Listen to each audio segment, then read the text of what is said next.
Chicken വെച്ച് എന്തുണ്ടാക്കിയാലും മക്കൾക്കൊക്കെ ഭയങ്കര ഇഷ്ടമായിരിക്കില്ല. അവർക്ക് ചിക്കൻ ആയാൽ മതി, വേറെ ഒന്നും അവർക്ക് വേണമെന്നില്ല. അപ്പോൾ ഇന്ന് കുട്ടികൾക്കൊക്കെ ഉണ്ടാക്കി കൊടുക്കാൻ പറ്റുന്ന ഒരു അടിപൊളി ചിക്കൻ 65 റെസിപ്പി ആയിട്ടാണ് ഞാൻ വന്നിട്ടുള്ളത്. ഇത് ഉണ്ടാക്കാനായിട്ട് ഞാനൊരു 1/2 കിലോ ചിക്കനാണ് എടുത്തത്. അതിലേക്ക് 1 സ്പൂണ് തൈര്, 1 എഗ്ഗ്, 1 ടീസ്പൂൺ കാശ്മീരി മുളക് പൊടിയും, കുറച്ച് മല്ലിപ്പൊടിയും, മഞ്ഞൾപ്പൊടിയും, ആവശ്യത്തിന് ഉപ്പും, കുറച്ച് ചിക്കൻ മസാല, കുറച്ച് കുരുമുളക് പൊടി, 1 ടീസ്പൂൺ കോൺഫ്ലവറും, 1 ടീസ്പൂൺ ഇഞ്ചി വെളുത്തുള്ളി പേസ്റ്റും കൂടി ഇട്ടിട്ട് നന്നായിട്ടൊന്ന് മിക്സ് ചെയ്തിട്ട് 1 മണിക്കൂറൊന്നും റെസ്റ്റ് ചെയ്യാനായിട്ട് മാറ്റി വെക്കണം. 1 മണിക്കൂറിന് ശേഷം എടുത്ത് നോക്കിയപ്പോൾ ചിക്കൻ നല്ല സെറ്റായിട്ട് വന്നിട്ടുണ്ട്. കണ്ടോ, നല്ല അടിപൊളിയായിട്ടുള്ള ചിക്കൻ. ഇനി ഇത് നമുക്ക് നല്ല ചൂടായിട്ടുള്ള എണ്ണയിലൊന്ന് പൊരിച്ചെടുക്കണം. തിരിച്ച് മറിച്ചിട്ട് നന്നായിട്ടൊന്ന് പൊരിച്ചെടുക്കാം. പെട്ടെന്ന് തന്നെ വെന്ത് കിട്ടും കേട്ടോ. നമ്മൾ റെസ്റ്റ് ചെയ്ത് വെച്ചതിനെ കൊണ്ട് പെട്ടെന്ന് തന്നെ അത് റെഡി ആയിട്ട് കിട്ടും.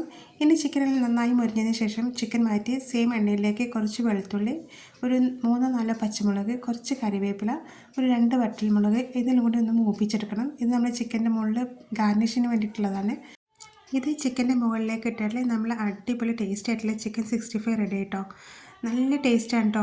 എല്ലാവരും ഒന്ന് ട്രൈ ചെയ്ത് നോക്കണേ.